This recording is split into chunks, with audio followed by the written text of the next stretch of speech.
नमस्कार दोस्तों, आज मैं आपको सुनाऊंगा बिना विचारे जो करे सो पछताए। किसी समय बासलगढ़ राज्य में विक्रमसेन नामक राजा राज करता था। वह था तो बड़ा दयालु, लेकिन प्रत्येक कार्य को बिना विचारे ही करने का उसका स्वभाव बन गया था। उसके पास एक चिड़िया थी जो उसे अत्यंत प्रिय थी। वह एक क्षण भी उससे अलग रहना पसंद नहीं करता था। चिड़िया भी सम्राट को बहुत चाहती थी। एक बार चिड़िया ने राजा से अपने संबंधियों से मिलने की इच्छा प्रकट की। राजा ने शीघ्र लौटने का निर्देश देकर उसे अनुमति दे दी। चिड़िया उड़ गई और अपने संबंधियों से मिलकर बड़ी प्रसन्न हुई। लौटते समय चिड़िया के पिता ने उसे सम्राट के लिए एक अमृत फल दिया। चिड़िया खुशी खुशी फल को लेकर उड़ चली।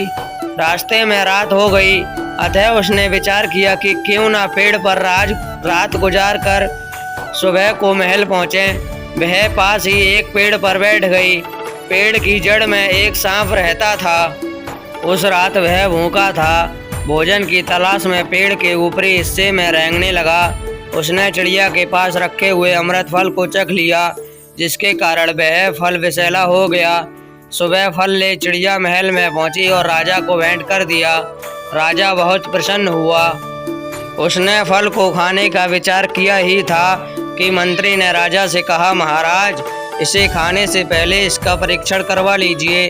अतः एक पशु उस पर परीक्षण कराया गया। पशु फल का टुकड़ा खाते ही मर गया। इस प्रकार वह अमृत फल विष फल सिद्ध हो गया। सम्राट ने क्रोधित होकर चिड़िया से कहा, धोखेबाज चिड़िया, मुझे मारना चाहती थी, ले अब तू ही मर।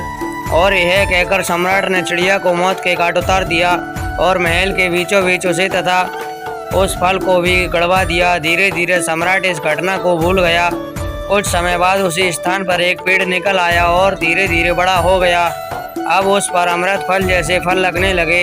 इस पर मंत्री ने सम्राट को सुझाव दिया, महाराज, ये फल भी विषैले होंगे, अतः किसी को इनके समीप आने की मनाही करवा दीजिए।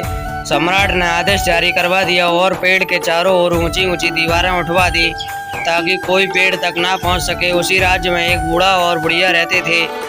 वे कोढ़ जैसे भयंकर रोग से ग्रस्त थे और भूखे मर रहे थे। बुढ़िया ने बूढ़े से कहा, महल के बगीचे में वह विष फल क्यों नहीं तोड़ लाते ताकि उसे खाकर हमें दुनिया के कष्टों से छुटकारा मिल जाए। अतः बूढ़े ने बड़े प्रयत्न से वह फल प्राप्त कर लिया और दोनों ने आधा आधा खा लिया।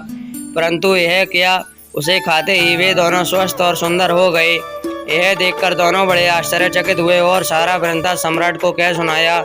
सम्राट को यह समझते देर नहीं लगी कि वह फल वास्तव में अमृत फल था। अब वो भी क्या कर सकता था। सम्राट अपने कृतज्ञ पर बड़ा ही दुखी हुआ और उसने भविष्य में बिना सोचे कोई भी कार्य न करने का दृढ़ निश्चय किया। उसने महल के पास एक भव्य मंदिर का निर्माण कराया और इस प्रकार चिड़िया की याद को सदा के लिए अमर कर दिया।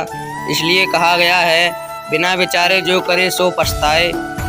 दोस्तों, यह कहानी आपको कैसी लगी मुझे कमेंट करके ज़रूर बताना। अगर अच्छी लगी हो तो वीडियो को लाइक करके चैनल को सब्सक्राइब कर लेना और घंटे वाला बटन को दबा लेना ताकि मेरी आने वाली वीडियो का नोटिफिकेशन तक सबसे पहले मिल सके।